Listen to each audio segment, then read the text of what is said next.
VAs working over the holidays, is it possible? How does it work? Paid time off? Let's talk about the whole thing.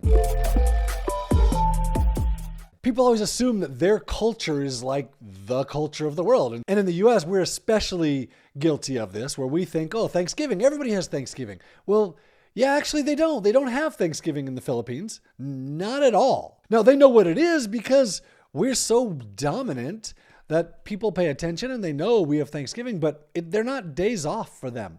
Whereas they have Rizal Day, and we have no clue that's going on. We have no clue that they're not working or they are working on a major holiday of theirs. So can VAs work over the holidays? The short answer is yes, they can. Do they want to? Well, that's a completely different story. Let's get into the whole of it. November, December are coming up. In the US, we have a lot of holidays.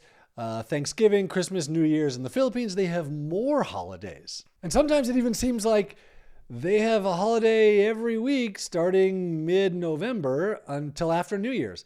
So they have All Saints Day and All Souls Day, which are late October.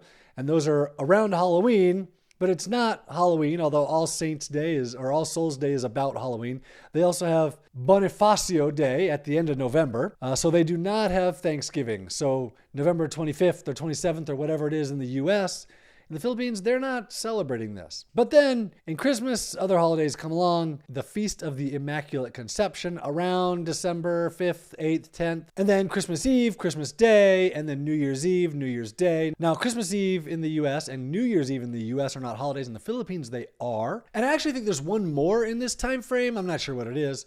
So the question is, can your VAs work over this period? So here's how this works. The holidays in the Philippines are really, really important, especially the week of Christmas to New Year's. It's a really important time, and the Philippines is very family driven. Most people will prioritize family over job, and almost every time, which to us is really weird because we have a backwards culture where work is the number one most important thing, and if work interferes with family, well, screw you, family.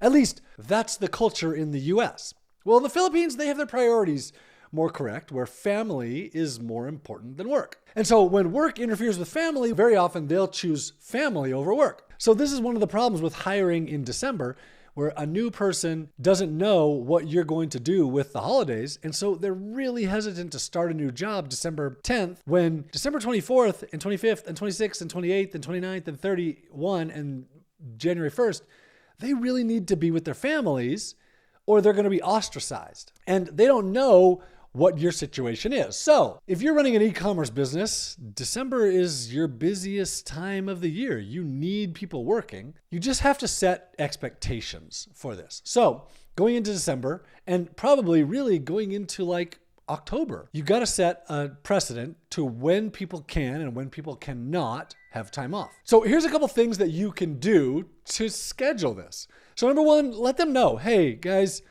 our most important time of the year is December. I need you here. Number two, you can create a leave calendar. Like, here are the days you absolutely cannot have off, and we'll have to work around this. Another thing you could do is try and schedule days off for some people and days off for other people. So like, for example, you would give Christmas Eve and Christmas off for this person, and then they're going to work New Year's Eve and New Year's Day while this person works Christmas Eve and Christmas Day.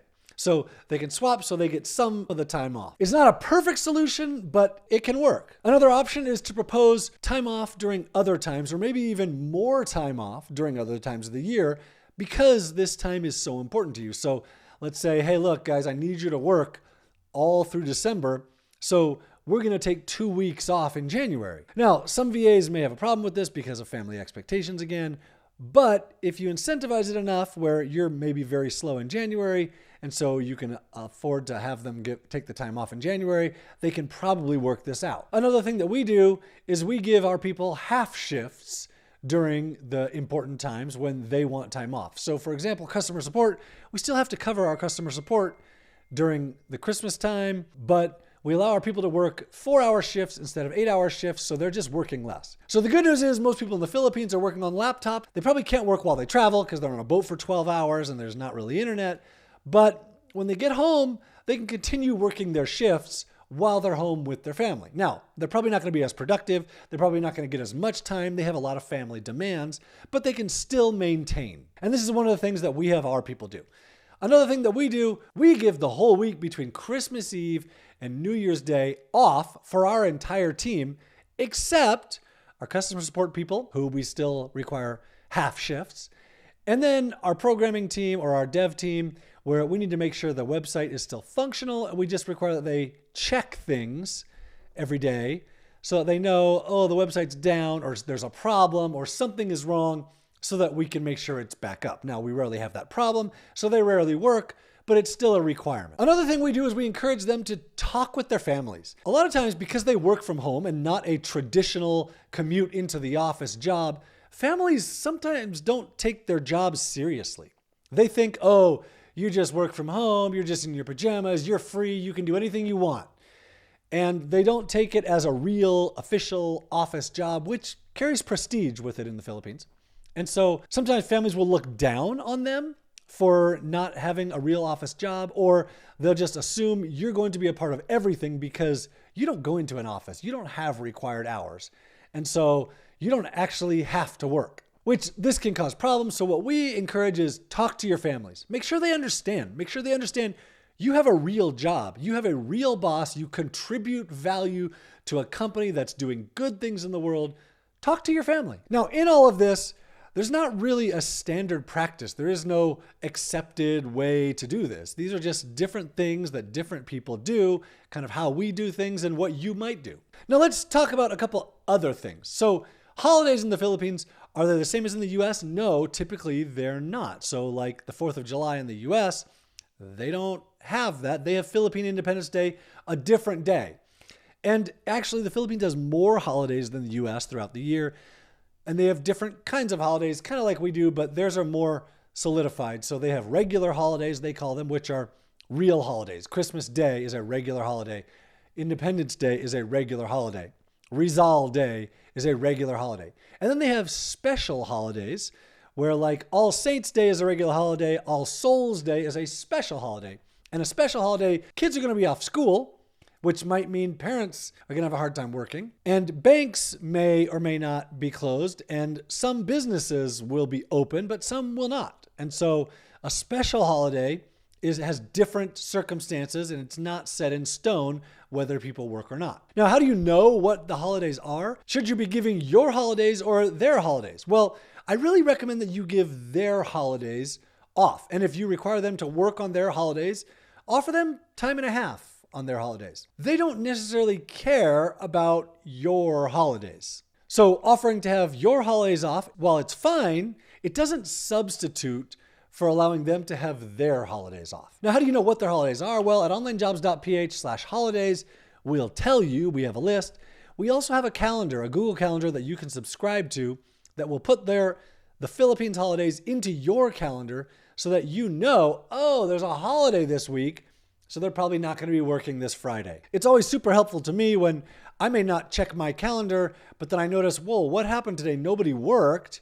And then I look at my calendar and I'm like, oh yeah, it was a holiday yesterday, so I didn't get any work done from people yesterday. That calendar, it really makes things simple. Again, you can find that at onlinejobs.ph/holidays. On that same page, we also deal with paid time off. Now, how do you deal with paid time off? Well, there is no standard here. You can do this however you want. You don't have to give any paid time off.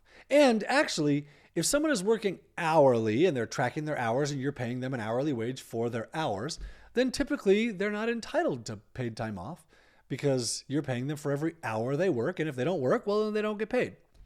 This is one of the reasons why we prefer to pay a salary so that people can take time off. We want people to be healthy. We want them to have vacations. We want them to be good and functional with their families. So for us, we offer paid time off. We offer unlimited paid time off, and this takes care of sick days. Now, a lot of people offer 5 sick days and 5 paid time off days, or 10 sick days and 10 paid time off days per year. Whatever you want to do, there is no standard for this. But it would be good for you to talk about it with them. So when I hire someone, I let them know, hey, we have unlimited paid time off. I don't care what days you take off. I just want you to be productive when you're working. So if you're sick, let me know. Let me know ahead of time. Let me know when you get sick. If you're going on vacation, let me know. Ask for time off, and I'm almost always going to give it to you. If they have unlimited time, what we find is, number one, they don't take advantage of it. Number two, if they're sick, they don't feel like they have to work. They can say, hey, I'm sick, and that's okay. There's also not a reason for them to lie about things because they can just take more time. Now, my way doesn't make it the right way. You can do whatever you want here. Generally, if someone is being paid a set salary, then you should offer some paid time off for them. Typically, they should work 5 days a week. In the Philippines, most people are working more than 40 hours a week. If you're only having them work 40 hours a week, they're probably going to work another job. This will limit their downtime since if they're not working for you, they're probably working for someone else during that time, which can be problematic. You need to work that out with the people that you're working with. In all of this, it's helpful if you talk about this with your people. Put it in writing, send an email, put it in a contract, let them know what your policy is. That way, they're not wondering and worrying about it. And for working over the holidays, it's the same thing. Let them know ahead of time. Let them know early in October or November so that they're not worried about it, so that they can make plans for traveling home or they can make plans with their family because it's a part of their life.